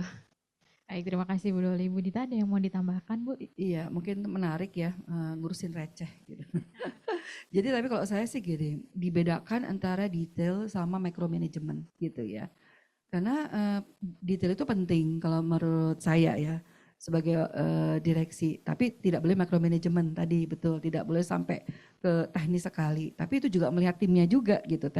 Tim saya ini ready nggak gitu. Kadang-kadang kalau tim kita nggak ready, mau nggak mau kita harus berikan bimbingan kadang sampai teknis gitu. Jadi moga-moga punya tim juga udah kompeten, itu nikmat banget gitu. Nah, bicara detail kadang-kadang itu karena kita data driven gitu, kadang-kadang tim kita nggak ready dengan detail data. Itu yang kadang-kadang suka kalau cicat sama tim saya, ini ibu ini ribet banget sih gitu misalnya gitu ya. No, it's not about recehnya, tapi kamu harus menyajikannya dengan didukung oleh data yang komprehensif. Nah itu perubahan yang kadang-kadang diterimanya oleh bawahan itu receh gitu ya, padahal kita mendorong mereka menggunakan data secara komprehensif. Nah jadi mungkin perlu dilihat juga gitu ya, ini detail receh atau detail menggunakan data gitu ya. Tapi yang paling penting memang direksi diharapkan tidak micromanagement karena pasti habis deh waktunya gitu. Kalau kita punya tim yang memang nggak ready itu luar biasa gitu, kita kesedot ke bawahnya itu jadi habis ya waktunya. Makanya kita perlu sekali menyiapkan tim kita untuk kompeten juga, makanya ada coaching, ada mentoring dan pembekalan buat tim. Itu sih dari saya ya. Baik, terima kasih Bu Dita. Jadi mungkin perlu dikategorikan lagi ya Bu, untuk teknis atau recehnya ini mungkin beda pendapat, beda sudut pandang juga ya Bu ya, untuk direksinya sama timnya gitu. Nah mungkin kita lanjut ke pertanyaan selanjutnya. Jadi pertanyaannya ini A or B gitu, lebih penting HRD atau direktur untuk memanage perusahaan besar? Kira-kira saya sih kurang paham ya dengan pertanyaan. Kalau HRD itu kan divisi ya. Kalau direktur itu kan udah BOD ya, levelnya agak beda nih. Jadi yang penting yang mana nih maksudnya kira-kira gitu. Mungkin secara fungsi pada fundamentalnya memang berbeda ya Bu, HRD dan direksi. Beda-beda. Gitu. Jadi nanti teman-teman untuk lebih memahami peran-peran ini mungkin bisa ikut. Iya, tadi kalau HRD tadi kan mungkin udah kita sebutin ya, mungkin masih kepala divisi ya, VP, BOD-1. Tapi kalau direktur tuh udah BOD tuh. Jadi ini dua-duanya ada nih, mesti ada, fungsi ini harus ada gitu, di mana kalau di level direktur maka dia adalah pengambil keputusan, gitu ya. Sementara kalau di HRD itu kan paling tinggi dia VP lah atau senior EVP whatever gitu ya. Sehingga dia masih dalam proses, dia bukan pengambil keputusan, dia melakukan analisa, melakukan review dan lain-lain, tapi eksekusi itu ada di direktur, kira-kira gitu. Iya. Jadi kalau pakai bahasa Bu Doli tadi waktu menyampaikan materi, HRD itu bagian salah satu dari silo, dan iya, direktur betul. adalah yang menyatukan berbagai silo di bawahnya ya Bu ya. Iya, bisa begitu. Oke. Ini kita langsung, saya izin merangkum beberapa pertanyaan. Jadi bagaimana seharusnya direktur berhubungan dengan karyawannya, di mana semisal sebelumnya karyawannya emang lebih nyaman dengan kepemimpinan selanjutnya. Ini juga berhubungan dengan pertanyaan bagaimana direktur baru bisa bila menjadi first time director di lingkungan organisasi untuk handle anak buahnya Bu. Jadi sebenarnya kayak kalau direkturnya baru dan dengan denial mungkin ya, timnya mungkin belum bisa menerima gitu. Dan bagaimana Ibu membuat kebijakan-kebijakan di jabatan yang baru itu. Mungkin Bu Dita atau Bu Doli dulu? Baik. Karena saya udah berapa kali jadi direktur baru, gitu ya, berpindah-pindah gitu ya.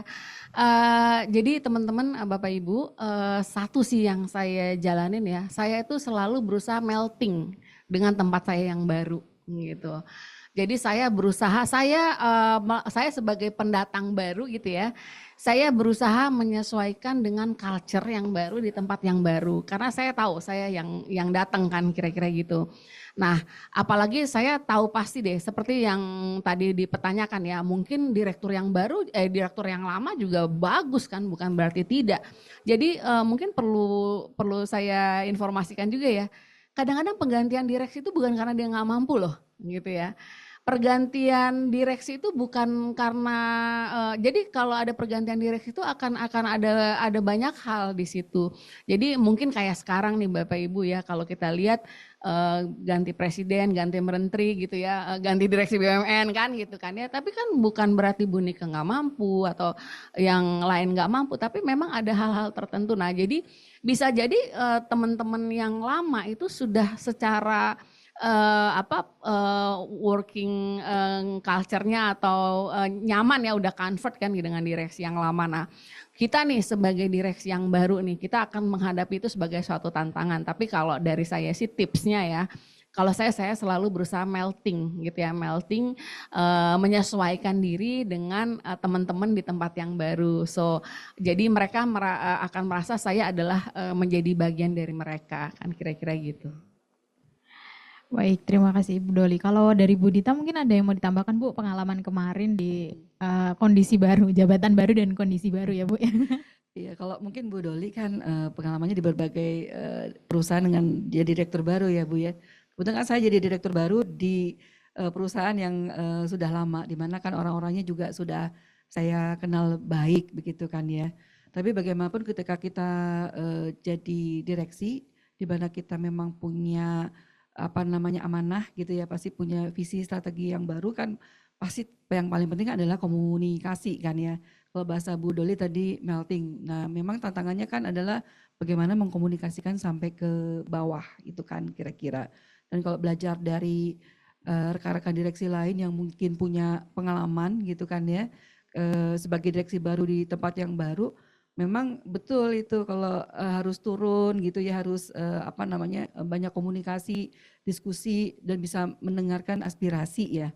Kadang-kadang kalau kita punya akan transformasi, akan melakukan perubahan, itu kalau nggak komunikasi itu lebih sulit ya akseptansinya dan lebih banyak halangan sih gitu.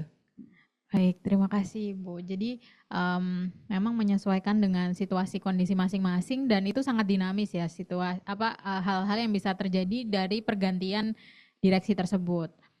Nah, ini ada pertanyaan lagi Bu terkait bagaimana direktur baru untuk bisa bijak dalam mengambil keputusan dan menyusun langkah strategis perusahaannya Bu. Kalau tadi kan kalau lingkungannya baru, nah sekarang ini lebih ke dalam menjalankan tugas dan kewajibannya. Gimana Bu Dal sebagai direktur baru? Ya, sebenarnya sih mau baru mau enggak kan harus bijak ya. Baik dalam mengambil keputusan maupun menyusun langkah strategi perusahaan. Jadi sebenarnya nggak ada bedanya, direktur yang lama juga tugasnya juga seperti itu. Hanya bedanya nih Bapak Ibu dan teman-teman sekalian. Kalau kita baru jadi direktur itu semua mata ngeliat ke kita, bener nggak? Ini orang capable enough nggak sih jadi bos gua kan gitu kan ya. Jadi Anda first impression itu pada saat Anda pertama datang itu Anda sudah harus well prepare. Karena Anda harus sadar bahwa semua mata sekarang melihat ke Anda. Terutama itu tadi kalau misalnya direktur yang lama udah nyaman kok diganti ya dan lain-lain. Jadi kita tuh benar-benar harus mempersiapkan diri dengan sebaik-baiknya karena kita tahu bahwa seluruh karyawan itu matanya lagi ngeliat ke kita. Kemampuan kita jadi direktur itu bahwa kita deserve nggak sih jadi bosnya mereka kan kira-kira gitu. Jadi itu yang pertama ya. Jadi kalau ini masalah bijak mengambil keputusan dan menyusun langkah strategis gitu, ini saya rasa semua baik baru maupun lama memang harus melakukan hal tersebut. Cuma gitu ya. Jadi biasanya kalau jadi direktur baru itu kan biasanya masuknya kan di tengah ya, bukan di bulan Januari juga kan gitu ya. Nah untuk awal maka menurut saya sebaiknya seorang direktur yang baru itu harus melihat proses yang sedang terjadi di perusahaan tersebut. Jadi misalnya kayak sekarang nih kan pergantian direksi udah bulan November gitu ya kira-kira gitu. Berarti Anda kalau baru jadi direksi Anda harus mempelajari ya. Dari RKAP tahun 2024 itu apa sih yang dilakukan gitu ya, targetnya apa, sudah mencapai apa sampai November gitu ya. Kemudian bagaimana kita sebagai direktur yang baru bisa membantu gitu ya, target misalnya RKAP itu dengan lebih cepat tercapai dan lain-lain. Jadi kalau saya itu kalau udah November kayak gini, saya mungkin nggak akan mengambil langkah yang sangat signifikan gitu ya. Saya habisin dulu lah ini tahun buku 2024 gitu ya, dengan saya menyusun untuk artinya melakukan adjustment untuk RKAP di tahun 2025 sehingga apa-apa yang sudah dilakukan oleh karyawan atau teman-teman di perusahaan ini itu nggak terganggu oleh tiba-tiba secara signifikan, oh ini nggak usah. Jadi saya rasa kalau sebagai direktur baru kita memang harus mempelajari terlebih dahulu, mengikuti dulu gitu ya. Jadi bagaimana artinya policy-policy yang sudah atau implementasi yang sudah dilakukan sekarang, kira-kira gitu. Oh, baik, terima kasih Bu Doli. Ini kita kira-kira udah ada yang raise hand belum ya? Apakah ada teman-teman yang mau raise hand untuk bisa langsung bercakap langsung nih? Kalau lewat chat kan mungkin nggak tersampaikan semua ya maksudnya. Jadi kalau misalnya open mic itu bisa lebih detail lagi pertanyaannya. Kapan lagi nih Bapak Ibu peserta bisa langsung ngobrol sama dua direktur. Direktur ini susah banget ya, diundangnya sibuk loh teman-teman. Ini harus dimanfaatkan mumpung bisa live. Ada nggak ini kira-kira yang mau raise hand? Bertanya langsung, open mic? Belum ada ya, oke. Sambil nungguin lagi nih, ada satu pertanyaan dari Aryo. Bagaimana kita sebagai leader menentukan atau membentuk suatu tim yang efektif dalam mendukung kinerja kita dalam suatu organisasi? Langkah-langkah apa yang harus kita lakukan? Tadi Bu Dita sempat bilang juga ya kalau misalnya tim yang efektif itu juga menjadi salah satu hal yang bisa sangat membantu peran seorang direktur ya Bu ya. Mungkin bisa dijawab Ibu? Iya, ya pastinya ya. Pasti kalau kita mau jalannya cepat itu timnya juga harus mendukung ya. Mendukung tim yang efektif ini kan pastinya kita harus lihat juga komposisinya gitu. Apa saja sih yang kita butuhkan dari tim kita. Nah, setelah kita memilih orang-orang yang sesuai, karena menurut saya sih memilih orang yang sesuai dalam tim kita itu juga sangat penting ya, Bapak dan Ibu. Makanya kesamaan visi, kesamaan misi, kesamaan untuk mencapai arah ini juga harus kita yakinkan diterima oleh timnya kita. Jadi kita jalannya juga bisa selangkah, kira-kira begitu. Dan menjaga soliditas itu juga sangat penting gitu ya bagi kita direksi supaya tim kita ini komunikasi, kemudian koordinasi itu juga berjalan dengan baik. Gitu kira-kira ya. Kalau misalnya tadi Bu, yang penting kan kita menyampaikan visi yang sama, komunikasi nih. Ibu ada pengalaman menarik nggak Bu terkait hal ini yang mungkin bisa di-share ke teman-teman? Karena kayak tadi Ibu meng-highlight banget bahwa kalau tim yang kompeten dan kompak itu benar-benar blessing banget buat seorang direktur. Iya, karena ketika kita menjadi direktur, apalagi kita harus melakukan perubahan gitu ya. Nah itu yang mungkin nggak gampang diterima dan biasanya pasti ada yang nggak menerima. Kalau saya lihat sih kadang-kadang tidak menerima itu lebih kepada tidak paham gitu ya. Tidak paham apa sih tujuannya, apa sih gunanya buat saya. Kalau pegawai kan suka begitu ya. Nah itu yang tadi sangat penting gitu, penyampaian secara jelas, secara transparan, arah dan strategi yang ingin kita terapkan kepada seluruh tim kita itu yang paling penting. Dan ketika ada yang mungkin berbeda pandangan itu memang perlu diajak komunikasi ya, diajak komunikasi kadang-kadang bisa one on one supaya kita mendapatkan pemahaman yang sama. Baik Ibu, terima kasih. Jadi memang untuk tim yang apa ya, ideal ini ya, yang kompeten juga itu salah kunci utamanya adalah komunikasi yang efektif ya Bu ya. Oke, jadi kalau misalnya komunikasi yang efektif nih Bu, kebetulan ada pertanyaan yang relevan dengan topik komunikasi efektif dari Pak Teddy Tama. Jadi apakah pernah mengambil keputusan yang berubah-ubah dalam waktu yang dekat Bu, sehingga hal tersebut berpotensi membingungkan tim? Kan berarti sejauh mana sebagai seorang direktur memberikan kewenangan tim leadernya dalam mengambil keputusan. Jadi ini kayaknya ada dua pertanyaan yang berbeda. Kita coba fokus ke pertanyaan yang apakah Ibu pernah nih mengambil keputusan yang berubah-ubah dalam waktu dekat dan mungkin apakah itu menjadi salah satu kendala untuk tim yang efektif dan kompak tadi, Bu?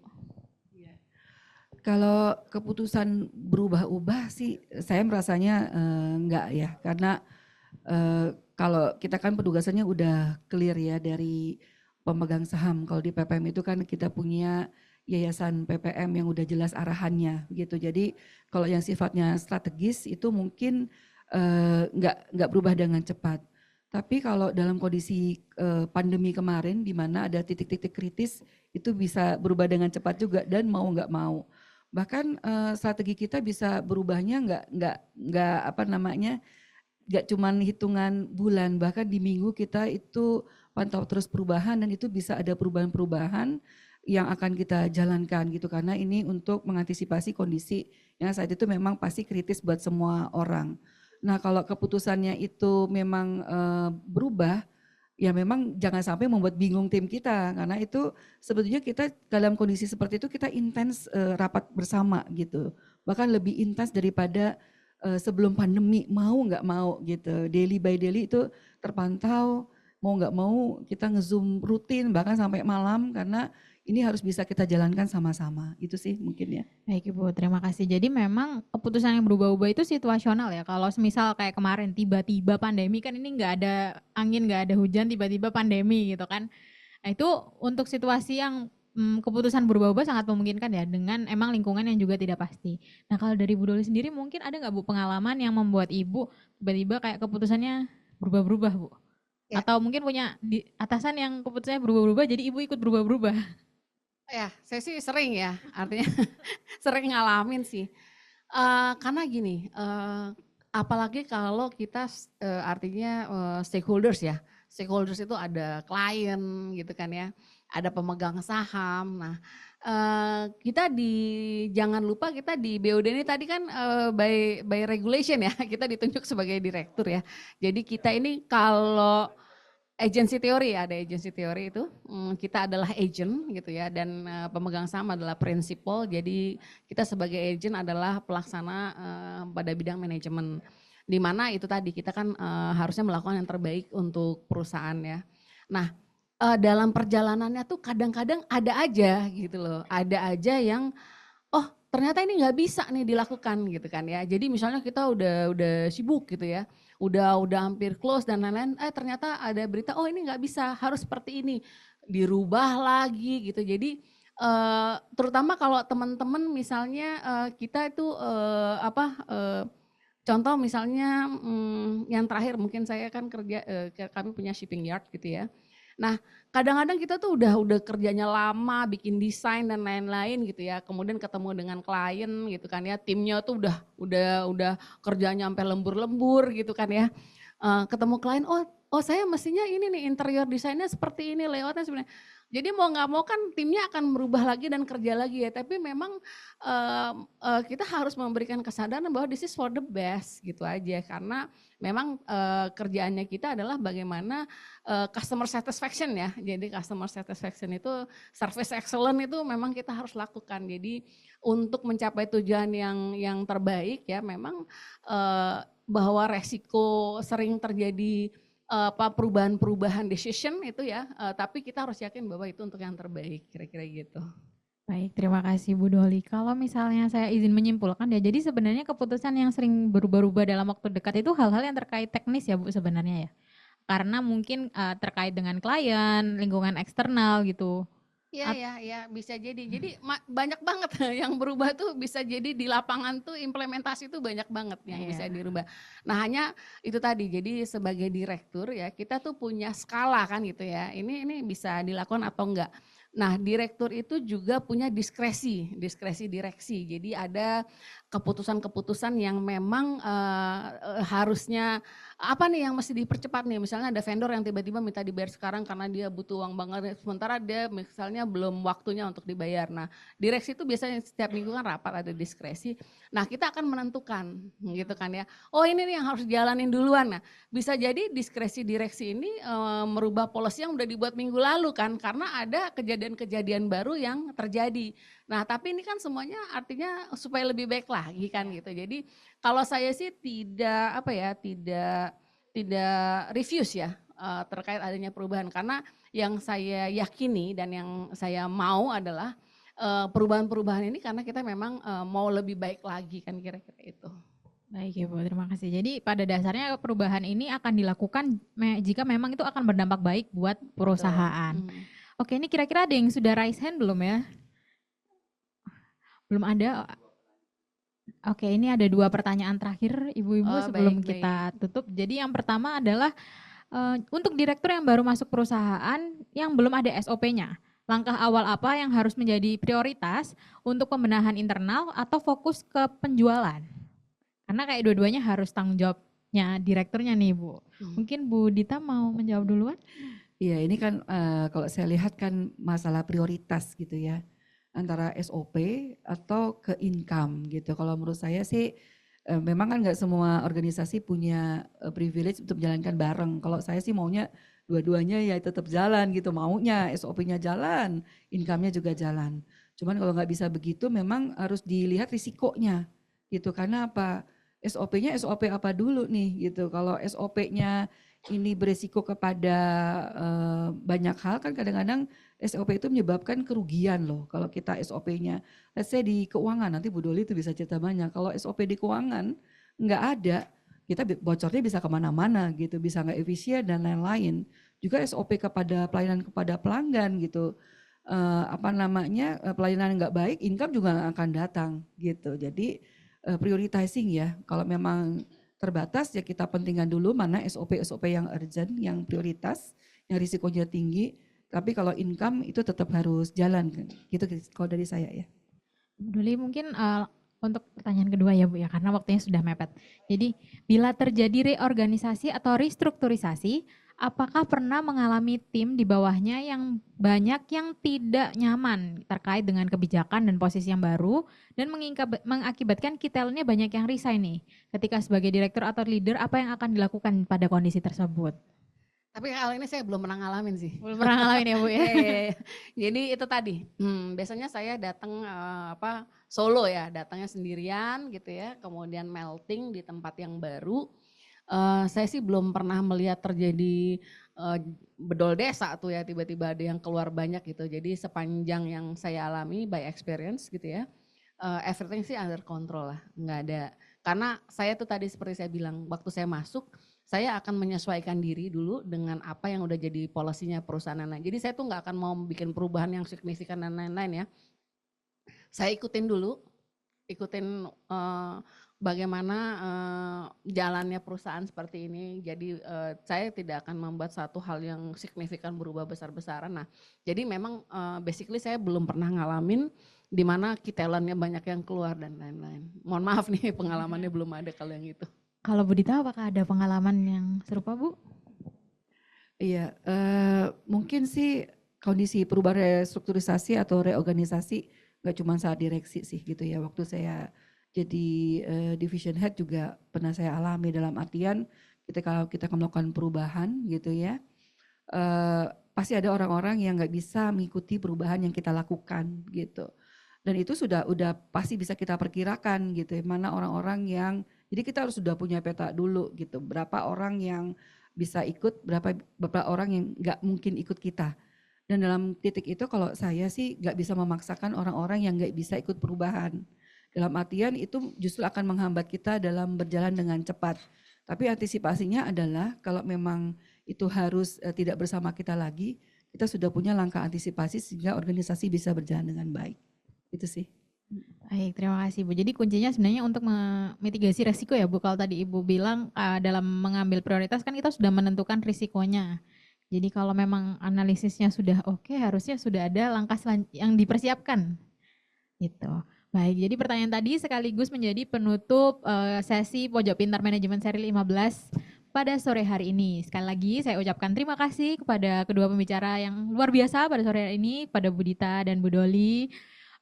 Terima kasih juga kepada Bapak Ibu yang sudah menyediakan waktunya mengikuti acara dari awal hingga akhir. Mungkin sebelum benar-benar ditutup, ada closing remark dari Bu Dita dan Bu Doli. Mungkin Bu Doli dulu. Baik, jadi tadi mungkin saya udah pernah ini ya, atau arti pernah bicara tadi, terutama nih untuk teman-teman yang mungkin BOD-1, BOD-2 yang basically Anda akan menjadi direktur gitu ya, di level direktur, mungkin sudah saatnya atau beberapa saat ke depan, maka itu tadi, Anda harus mulai mengembangkan helikopter view-nya Anda tadi, jadi silo-silonya tadi, Anda bisa tinggalkan atau Anda belajar sendiri deh atau ikut mengembangkan. Karena apa? Ketika Anda mengikuti assessment ya, Anda itu kan berjuang sendiri, nggak tanya temen gitu ya. Jadi apa yang ada di diri Anda itulah yang akan keluar nilainya, skornya pada saat Anda assessment jadi direktur. Nggak ada tuh asesornya akan memaklumi, oh Anda orang teknik ya, jadi Anda nggak menguasai keuangan, oh nggak apa-apa jadi nilainya bagus. Nggak ada. Jadi kalau Anda nggak bisa jawab keuangan karena Anda orang teknik itu ya nggak apa-apa, tapi ya nilainya jelek kan gitu. Nah jadi sekarang tuh usaha kita sendiri, jadi direktur itu bukannya dapat rezeki dari langit ya, tapi kita harus usaha sendiri dan itu adalah perjuangan pribadi. Anda mengisi diri aja. Jadi kalau sekarang kita bicara learning growth gitu ya, jadi kita harus belajar setiap waktu, itu sebenarnya harus dilakukan. Jadi sempatkan diri Anda gitu ya untuk memperkaya, memperluas wawasan Anda sendiri gitu ya. Jadi karena apa? Kalau kita bicara karir, maka kita bicara diri kita sendiri. Nggak ada kalau assessment contek-contekan, nggak ada gitu kan. Jadi benar-benar Anda, apa yang Anda punya itulah yang Anda keluarkan. Nah untuk itu Anda mesti punya best effort ya. Kadang-kadang kalau kita kerja, kita tuh sering-sering waktunya habis untuk kerjaan rutin. Sehingga kita lupa untuk ngembangin diri kita sendiri. Memperkaya kompetensi kita sendiri itu lupa karena kita udah terlalu sibuk. Nah mungkin mudah-mudahan kalau Anda mendengar saya pada hari ini itu penting banget kalau Anda mulai melihat kemampuan Anda udah punya helikopter view belum sih gitu ya. Karena kalau assessment itu kan semua bidang, bukan bidangnya Anda yang dites kan gitu kan ya, semua bidang kesanggupan Anda untuk, karena kalau direksi itu semua bidang, kayak kita tanya tadi kan, oh ada yang nanya tadi kan, bidangnya apa aja? Ada direktur SDM, finansial gitu ya, human resources, bahkan sekarang ada digital kan. Nah jadi Anda mungkin bisa bertanya nih pada diri Anda sekarang ini, kira-kira bidang yang lain itu saya paham gak sih? Kira-kira saya tahu gak sih kalau laporan keuangan itu sebenarnya ada 3 hal penting kan gitu yang harus dipelajari kan gitu kan ya. Nah jadi kalau Anda merasa oh yang sederhana aja Anda kayaknya gue nggak pernah perhatiin deh laporan keuangan itu seperti apa. Nah mulailah gitu ya, terutama kalau Anda udah di BOD-1, karena semakin lengkap Anda, semakin komprehensif gitu ya helikopter view yang Anda punya, maka itu akan meningkatkan kompetensi Anda sendiri. Kira-kira gitu. Baik, terima kasih Bu Doli. Jadi kalau disimpulkan sedikit mungkin pastikan Anda memanfaatkan waktu untuk meningkatkan kompetensi baik itu hard skill, soft skill sesuai dengan kebutuhan masing-masing karena menjadi direktur itu adalah pencapaian pribadi dan asesmen dilakukan secara individu ya, tidak berkelompok seperti itu. Untuk dari Bu Dita mungkin ada closing remarks-nya Bu? Iya, mungkin hampir sama dengan Bu Doli gitu ya. Jadi kalau mau jadi direktur, apalagi kalau sesuai dengan judul Modern Strategic Leader ya. Jadi kalau modern itu kan kekinian. Jadi memang kita harus jadi direktur yang kekinian, mau nggak mau gitu. Jadi direktur itu juga sebetulnya never ending learning process gitu. Jadi tiap hari itu harus belajar. Belajarnya bisa ikut training gitu. Kalau ada aspek-aspek yang kita rasa kita kurang dan kita kan nggak bisa belajar sendiri juga. Kita butuh yang formal, tapi kita juga bisa belajar dari mentor-mentor gitu ya, direktur-direktur yang sudah berpengalaman, yang punya prestasi, sehingga kita bisa dapat sharing ya dari mereka gitu. Jadi itu menurut saya sangat berharga ya, sharing dari mentor-mentor, direksi-direksi berpengalaman dan berprestasi, itu bisa diterapkan dalam pekerjaan kita atau keseharian kita sebagai direktur, gitu sih.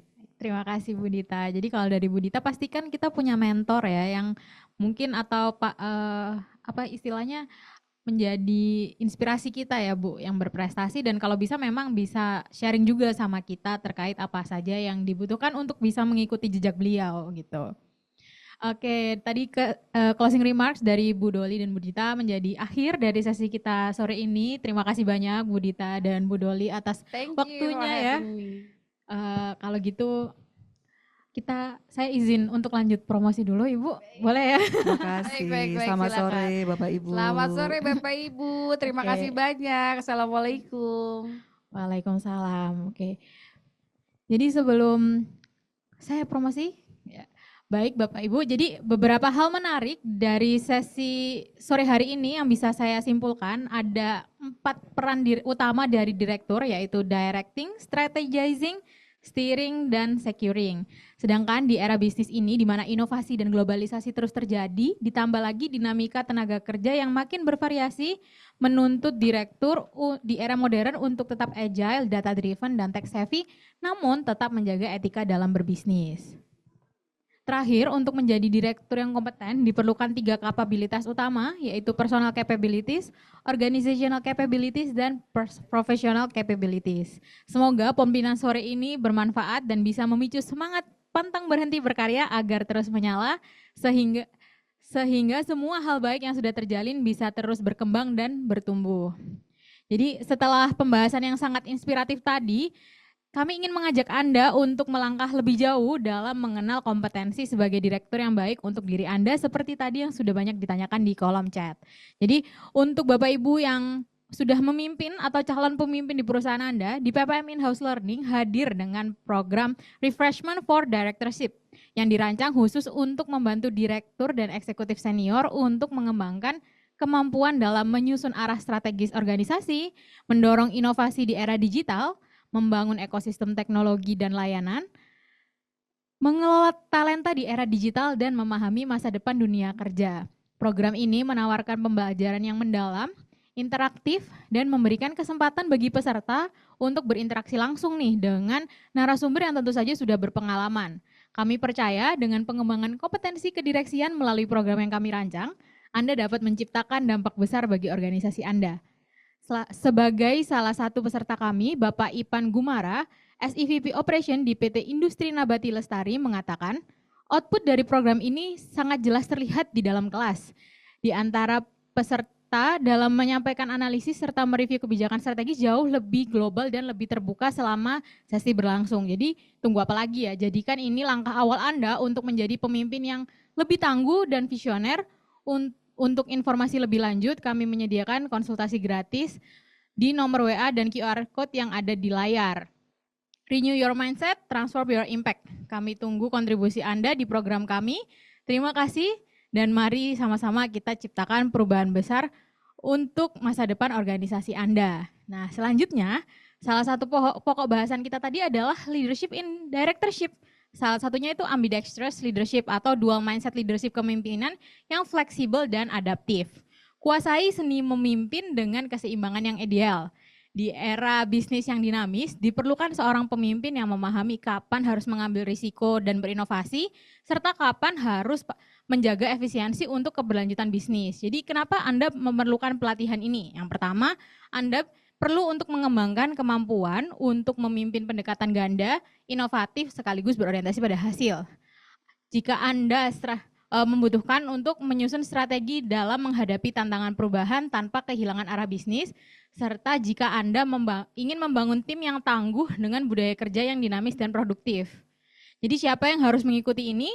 Pelatihan ini dirancang untuk manajer, eksekutif, dan pemimpin organisasi yang ingin menjadi lebih adaptif dan visioner. Raih keunggulan kompetitif dengan menjadi pemimpin ambidextrous. Informasi lebih lanjut bisa dilihat pada pamflet atau kolom di informasi yang dibagikan di kolom chat. Untuk meningkatkan kualitas penyelenggaraan acara kami meminta kesediaan Bapak dan Ibu untuk mengisi form feedback yang sudah kami siapkan. Di dalamnya Bapak Ibu akan mencantumkan alamat email yang nanti akan menerima file materi yang file materi yang hari ini dibagikan. Form feedback ini akan membantu kami dalam meningkatkan kualitas acara kami ke depannya. Kemudian Bapak Ibu yang tadi juga sempat tanya, ini ada grupnya nggak ya gitu. Nah Bapak Ibu bisa join nih di PPM Community, bisa klik link yang ada di chat Zoom, dan jangan lupa untuk follow media sosial kami di PPM Management, ada di Instagram, Facebook, YouTube, dan LinkedIn untuk ibu-ibu tetap update, Bapak Ibu tetap update dengan informasi dan berbagai program yang diadakan oleh PPM ke depannya. Kami ucapkan terima kasih atas keterlibatan berbagai pihak dalam mendukung terselenggaranya acara pada hari ini, terutama bagi Bapak Ibu sekalian yang sudah meluangkan waktu untuk mengikuti kegiatan hari ini. Mohon maaf jika terdapat salah kata dalam memandu acara kali ini. Saya Anggia Fadila Hartono pamit undur diri, sampai jumpa di kegiatan PPM Manajemen selanjutnya. Salam sehat untuk kita semua.